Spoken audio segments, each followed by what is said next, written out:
morning, guys! Welcome again to our vlog! So, kandito lang kami ngayon sa bahay. Kami lang dalawa na baby. May sakit ang baby namin ngayon no? Mayaya yan siya ngayon. May sipon siya. So, umiinom na din siya ng gamot. Pero pagaling na. Pagaling na yung baby namin. So, ngayon ay magluluto ako ng pugo. So, matagal na kasi ito guys, kaya kailangan ko na siyang lutuin kasi masasayang pag hindi ko siya lutuin.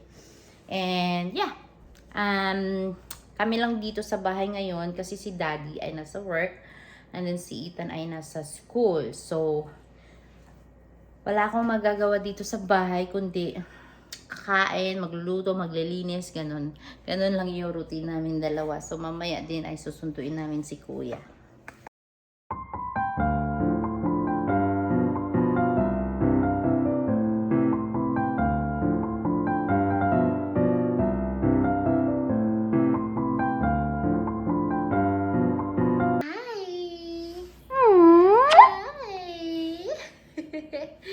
Hi! Are you okay?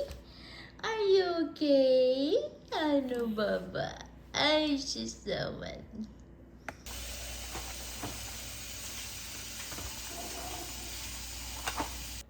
Ayan na, isasalang ko na siya para mamaya ay lulutuin natin. Ano muna natin?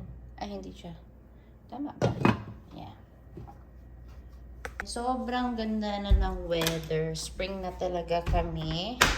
Kasi ang ganda na talaga sa labas. Maganda na magtambay-tambay. Ayan yung backyard namin. Sobrang peaceful. So wala na kami sa city. And ito is pinapatuyo ko kasi nilaban ko to kahapon. Sana matuyo na ito. Ayan. Ayan. Ganda na ng weather. Kami kasi ni Kevin is gusto namin yung tahimik. Ako kasi laking probinsya naman kasi ako and sanay talaga ako sa tahimik na lugar. But si Kevin kasi is galing siya sa city. Ang sabi naman niya sa akin is mas gusto niya din yung tahimik kasi syempre lumaki na siya na nasa city palagi, ganun. Kaya mas gusto din niya na ano. So, mas prefer namin yung ganito kaysa yung makikisiksik pa kami sa city. Yung setup namin guys, ganito ang setup namin pag si Mami ay may ginagawa. Pag may ginagawa si Mami, gusto yan na tingin-tingin kay Mami. So, ito pala guys, biko na luto ko kahapon.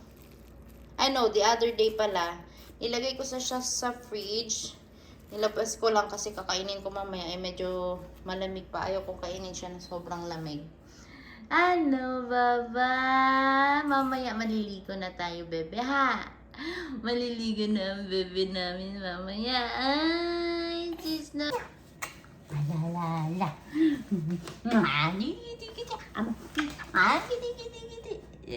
Sino palangga ni Mami na? Malapit na siya kakain. Malapit na siya kakain.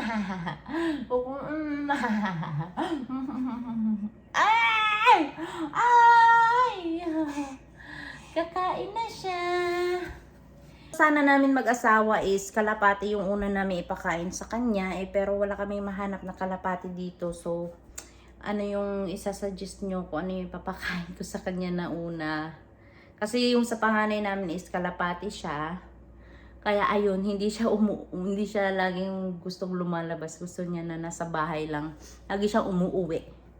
At ito naman, hindi ko alam kung ano yung ipapakain ng baby na yan. Anong gusto na kakainin. Pero gustong gusto na niya kumain. Natatakam na siya pag kumakain si Mami kasi. No.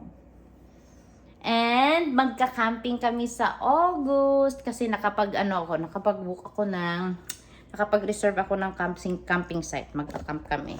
Hi guys! Bababa na kami kasi doon kami sa baba naliligo. Andun yung bathroom namin at saka higaan. Ay, bedrooms. So, maliligo mo na yung baby ko. Maliligo na siya. Kasi tanghali na.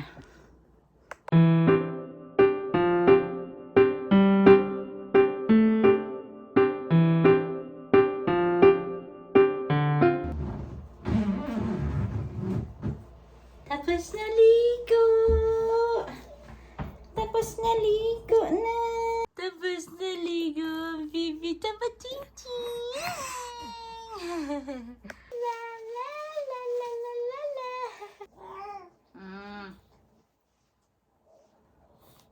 Ito nilalagay ko sa rashes. Ayan, rashes. Sa rashes. And para sa face niya.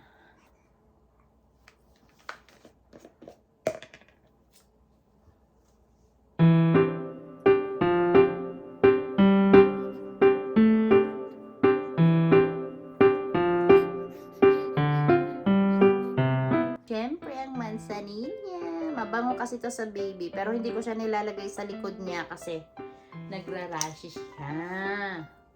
Nagra-rashes yung baby ko sa likod nito. Ayan.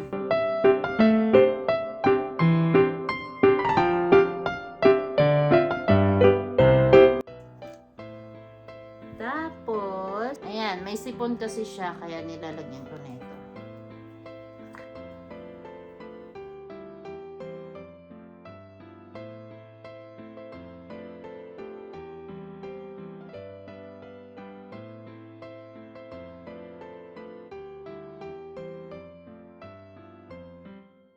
Pa ng damit nito. Grabe, ang dami kong damit na bigay lang. Bigay lang sa mga Pilipino na nandito. Siguro hanggang pang 2 years old na yung mga damit na yun. Kaya hindi ko na kailangan bumili.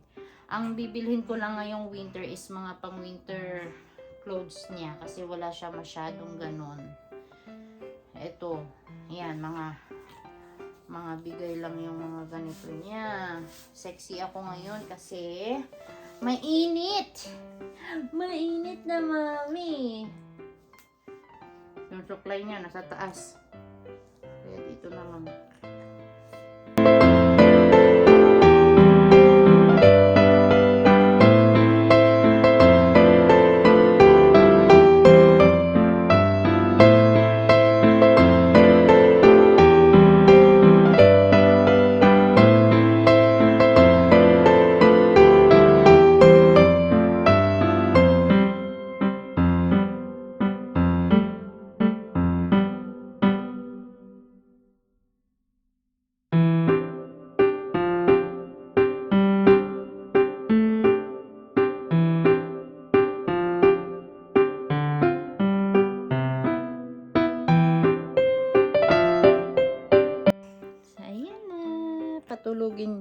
Patulugin ko muna siya para makapag-ayos ako ng bahay. Kasi pag hindi ko to patulugin, wala akong magagawa.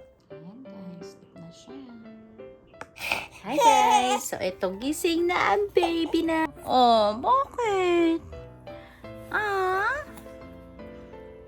Oh, morning, baba na.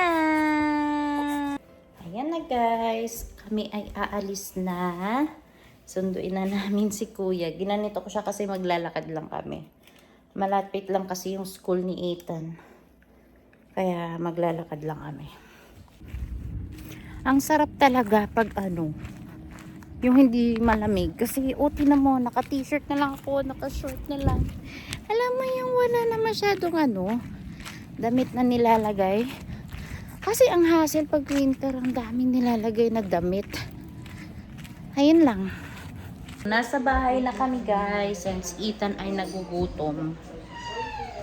So, magluluto ako ng mais. May mais ako dito, lulutuin ko siya. Kasi ito daw yung gusto niyang kainin. Pag summer kasi dito ay maraming mais na. Kaya masarap kasi Sa winter, napakamahal nito. And bibihira na may ganito. Ito yung favorite ni Ethan. Kaya pag nag-grocery ako, bumibili talaga ako ng mais. Kasi ito yung binabaon niya sa school. Kasi, picky eater kasi yung anak ko. Hindi siya gaanong kumakain ng kahit na anong pagkain. Hindi ko alam kung kailan ko magbabago yung ganito niya. Sana magbabago na siya kasi apakahirap niya pakainin.